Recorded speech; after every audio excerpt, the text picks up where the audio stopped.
देखिए, आज हम लोग जानेंगे पादप हार्मोन के बारे में। तो सबसे पहले जानेंगे कि हार्मोन क्या होता है। ठीक, सबके माइंड में होता है कि हार्मोन क्या है। तो देखिए, हार्मोन वो पदार्थ है या वो कारक है जिसके द्वारा शरीर में या कोशिका में वृद्धि होती है। क्या होती है? वृद्धि होती है। देखिए, कुछ हार्मोन जो होते हैं वो वृद्धि रोधक भी होते हैं और कुछ वृद्धि करने वाले भी होते हैं। जो कुछ वृद्धि करने वाले होते हैं और कुछ वृद्धि रोकने वाले। तो आज हम लोग जानेंगे पादप हार्मोन के बारे में। देखिए, ऐसा नहीं है कि सिर्फ मनुष्यों में या जीवों में हार्मोन पाया जाता है, ऐसा नहीं है। सब जीवों में, सारे जीवों में, जितने भी जीव हैं पृथ्वी पे, सब में क्या होता है? हार्मोन पाया जाता है। तो देखिए, पादप हार्मोन को मतलब ये कैसे करेंगे, डिफिनीशन कैसे देंगे। तो उसका डिफिनीशन देने के लिए लिखेंगे कि पौधों में वृद्धि के लिए जो हार्मोन पाए जाते हैं या वृद्धि रोधक के लिए जो हार्मोन पाए जाते हैं उन्हें हम क्या कहते हैं? पादप हार्मोन कहते हैं। या पौधों की कोशिका को बढ़ाने का जो काम करते हैं उसे क्या कहते हैं? पादप हार्मोन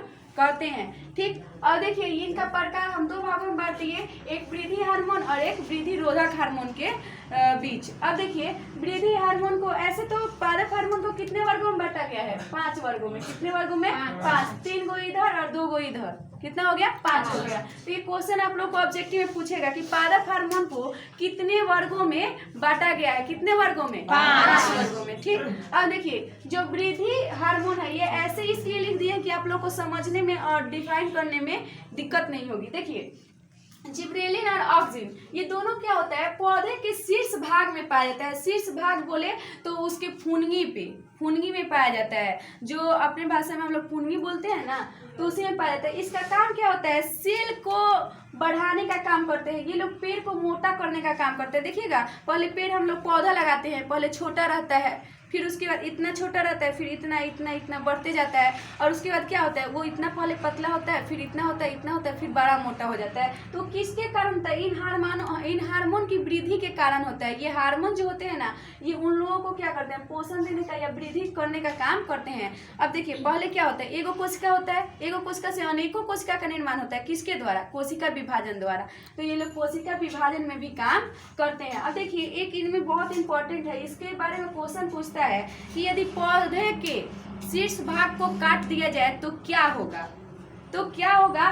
तो यदि किसी पौधे के शीर्ष भाग को काट दिया जाएगा तो उसमें से ऑक्सिन हार्मोन निकल जाएगा, और जब ऑक्सिन हार्मोन निकल जाएगा तो उसका जो शीर्ष भाग होगा उसकी वृद्धि नहीं होगी, बल्कि पार्श्व शाखाएं निकलेंगी। ठीक, पार्श्व शाखाएं बोले तो मान लीजिए एगो पौधा है, अब इसका एक फुनगी काट दिए, ये वाला काट के निकाल दिए, तो ये ऊपर नहीं भागेगा, ये नीचे से इधर से पत्तियां निकालने लगेगा। ठीक, पत्तियां या टहनी निकालने लगेगा। और इसके बारे में एक और चीज है कि ये प्रकाश अनुवर्तन गति करता है, मतलब जिधर प्रकाश इसको मिलता है उधर ज्यादा वृद्धि करता है। जैसे सूर्यमुखी का पौधा देख लीजिए, भले वो अभी मतलब पूरब में उगेगा, लेकिन जैसे सूरज जिधर जिधर जाएगा उधर उधर वो अपना करते जाता है। किसके कारण करता है? ऑक्सीजन के कारण करता है। क्यों करता है? क्योंकि ऑक्सीजन जो होता है वो प्रकाश का भूखा होता है, मतलब प्रकाश जिधर जाएगा उधर ऑक्सीजन मुड़ जाएगा। तो इसलिए सूर्यमुखी को बोला जाता है कि सूर्य जिधर निकलेगा उधर ही उसका मुख रहता है। ठीक, अब देखिए, एक है साइटोकाइनिन। तो साइटोकाइनिन भी मोस्ट इंपॉर्टेंट है पौधों में। ये क्या करता है? भ्रूण को पोषण देता है। भ्रूण बोले तो जब फल लगता है पौधों में तो उसमें क्या करता है? भ्रूण होता है जिसमें बीज पाया जाता है। बीज पाया जाता है जिसका फल बनता है, वो क्या करता है? भ्रूण को पोषण देता है। अब आप ही बताइए, जब भ्रूण को पोषण नहीं मिलेगा तो वो बढ़िया फल होगा? नहीं होगा। तो उसको पोषण देने का काम साइटोकाइनिन।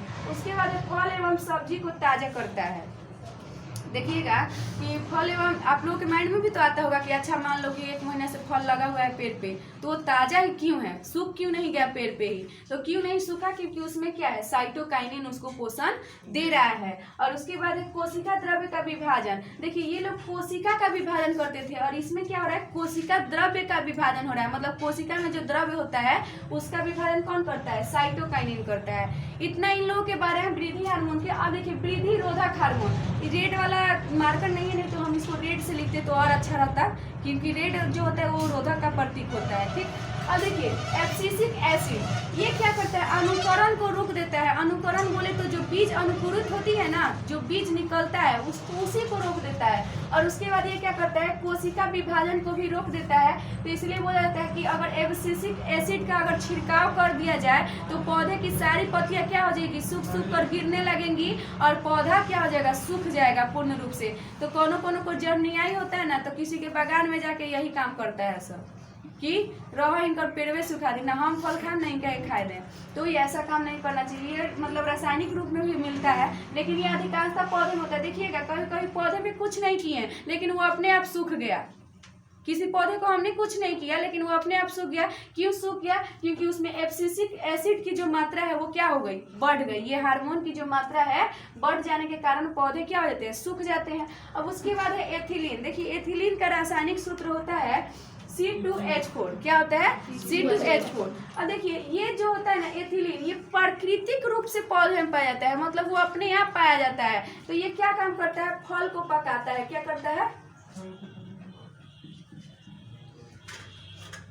आप लोग के माइंड में आएगा, तो फल पकाता है तो वृद्धि रोधक कैसे हुआ। तो कभी कभी देखिएगा बौने में फल को पका देता है, अभी फल पूरा बड़ा हुआ नहीं तब तक वो पक जाता है।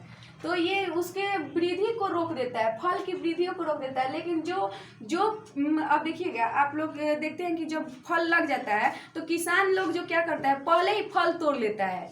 पेड़ पे छोड़ता नहीं है ज़्यादा दिन छोड़ेगा तो बगल वाला तोड़ के खा जाएगा, है कि नहीं। आजकल तो ऐसा हो गया है, बगल वाला और बंदर सब तोड़ के खा ही जाएगा, तो उसको तोड़ लिया जाता है। तो देखिएगा जब आम तोड़ते हैं ना, आम तो उसमें से चोप निकलता है। क्या होता है, चोप निकलता है, मतलब लाशा टाइप का। अब उसी लिए ना ये बड़ी खतरनाक होता है एथिलीन। अगर वो चोप सही थे आम खा लिए तो पूरा मुंह भगरा देगा, एकदम मुंह में पूरा ये निकल जाएगा। और उसी चोप को ना किसी के हाथ पे सटा दीजिए, तब देखिए वहाँ पे उसका चाम रुखुर कर देगा वहाँ का। क्यों कर देगा, कि ये थोड़ा ज्वलनशील होता है। इसीलिए बड़े बुजुर्ग लोग क्या कहते हैं कि आप मार्केट से आम खरीद के ला रहे हैं तो उसको पहले आधा घंटा पानी में डालिए, और पानी में डालने के बाद उसका जो पीछे से होता है उसका मुंह, उसमें से 2-3 बूंद चुआ के निकाल दीजिए। क्यों निकाला जाता है, क्योंकि उसमें से एथिलीन निकल जाएगा, तो खाएंगे तो कोई दिक्कत नहीं होगा। लेकिन आजकल बच्चे क्या करते हैं, छोटे छोटे बच्चे जो होते हैं आम का टिकोड़ा लेके आते हैं और ऐसा ही छीलते हैं, ना उसको धोना है ना कुछ भी, छील लेंगे, नमक लेंगे, खाएंगे, और उसके बाद देखिएगा मुंह में दोनों तरफ घाव जैसा हो जाता है। क्यों होता है, वो चोट लगने के कारण हो जाता है। ठीक, और देखिए एक रासायनिक रूप से मिलता है एसिटिलीन। एसिटिलीन शायद गलत लिखे, ऐसे दिखाता है, ये भी इधर से रहेगा, ऐसे होगा। देखिए एसिटिलीन को हम लोग बोलते हैं कार्बाइड। क्या बोलते हैं,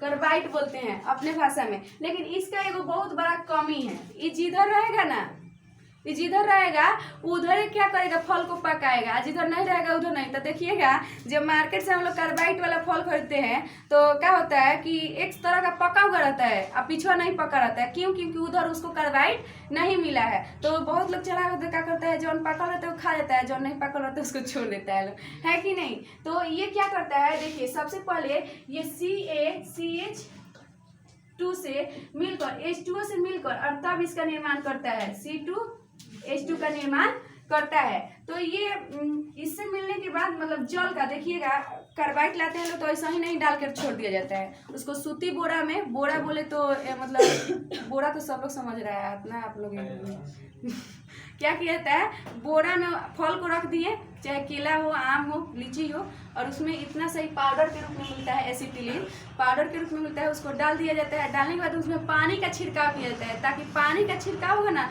तो वो अच्छे तरीके से मिल जाएगा, तब फल पकता है। तो इसको देखिए ये इथिलीन की तरह ही काम करता है, लेकिन इसका ये रासायनिक रूप से बनाया गया है और ये प्राकृतिक रूप से पाया जाता है। तो इसको भी हम बोल सकते हैं कि कार्बाइड की तरह काम करता है, लेकिन कार्बाइड अलग होता है, एसिटिलीन होता है और ये एथिलीन है कि नहीं। तो आप लोगों को समझ में आ गया कि अब क्वेश्चन ये आएगा कि पौधों में कितने प्रकार के हार्मोन पाए जाते हैं, इनका विस्तृत वर्णन करें। अगर 5 नंबर में आ जाएगा तो इसको पूरा डील करके ऐसे लिखना पड़ेगा, ठीक है।